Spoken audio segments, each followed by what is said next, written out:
Alright, hey, how are ya? This guy's a defenseman, an incredible puck mover, a Norris Trophy winner with high offensive IQ. Let's talk Quinn Hughes.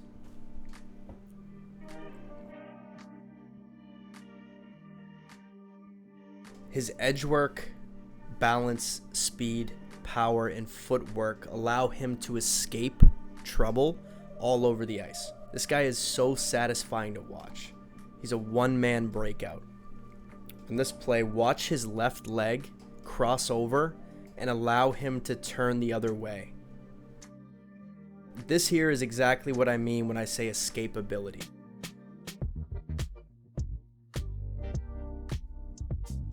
So crucial for smaller defensemen to be able to avoid the forecheck of teams like Florida. And in general, it's such a dangerous weapon to have a guy on the back end who can skate like this.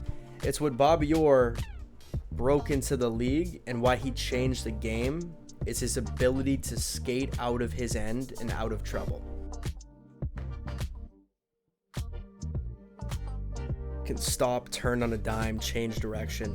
In the O zone as well. He can wheel around the zone and it looks like he's in another league at times.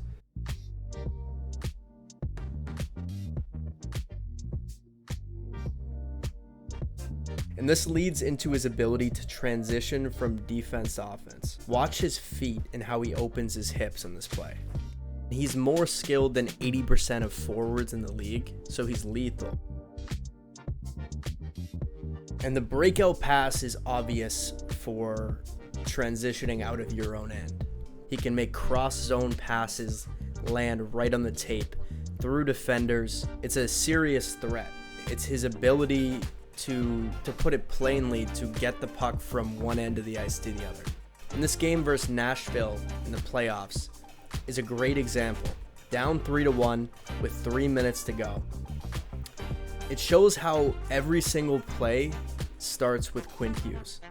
They just hand him the puck and they get open. You can see the play he makes here, turning with two forwards on his back. There's an empty net 15 feet from him. If he gives this puck up, it's a goal. But he just has ice in his veins and is so much better than most of the league at skating. You can see on this play, just embarrasses this guy. Breaks his ankles. How are you? That was gross. Last season, the advanced stats really show how much separation there is between Quinn Hughes. Generally, he dominates possession, entries, exits, really anything you can name. And when he's off the ice, Vancouver really struggles. The next aspect is the plays that he can create from the point. Now, everyone loves the flashy snipes, the clap bombs, but for me, it's his mastery of the low point shot. Getting shots through to the net that either are hard to see for the goalie and or are tippable is such a key for defensemen.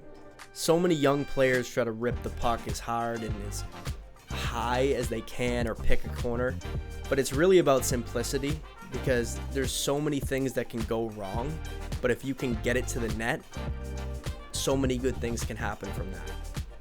He can do it all. He can snipe, rip a clapper, but he's so mobile on the blue line, shifty, and he moves laterally so well. So he almost can walk the blue line laterally as quick as players can move skating at him. Look at how he creates even more space by leaving his feet outside of the zone. It's a veteran move. It gives him maybe an extra foot and a half, and you can see from this video what he can do with that. Sometimes at the point, just a low shot that gets through is the best play available. He's a nightmare for defending forwards at the blue line. Guys like Quinn Hughes and Cale Makar, they change the angle and then they just find these lanes. Okay, shot suppression. Now, with players like this, there's an easy knock on them and people like to put them in a box that, because they're undersized and skilled, that they're offensive defensemen and they have a weakness at defending. But after watching a good amount of video and looking into the player, that's not what I believe about Quinn Hughes. I think he uses his advantages to his advantage, for lack of a better word. And positioning, right? Skating, positioning, stick work, gap control, those are all the keys. Now, is he going to completely rock players and show up on highlights for this? No, but that's where if you watch guys on a nightly basis, you can see how much they limit what the other team is able to create. Now look, I want to be thorough in these videos. He's obviously not a perfect player. Nobody is, besides Patrice Bergeron. When he's such an active defenseman, mistakes are going to happen. But with his skating speed and all of his tools, he can mitigate and cover for those mistakes very well. He makes up for any mistake. Stats tell the story. He's on the ice for a significant more amount of goals for rather than goals against. And the puck don't lie, man.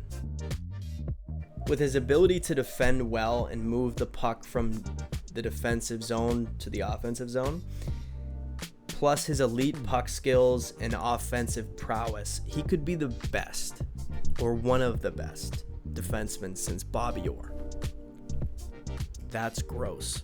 Appreciate if you got this far in this video. If you like this video and you have a player that you'd like to see more of an in-depth dive on, then comment it, and the odds are I'll get to it. There's a lot more content coming soon for you hockey fans who know what gross is, right? And there's some merch. We're starting out with some hats, some really cool looking hats. They say puck don't lie, and there's a image of Bobby Orr. It's a very classic look. Support this content. We have a podcast as well called That's Gross. So check it all out and just engage. Just throw me a comment. You don't have to buy anything. I don't want to take anybody's money, but if you appreciate this kind of content, then please let me know. Have a good week.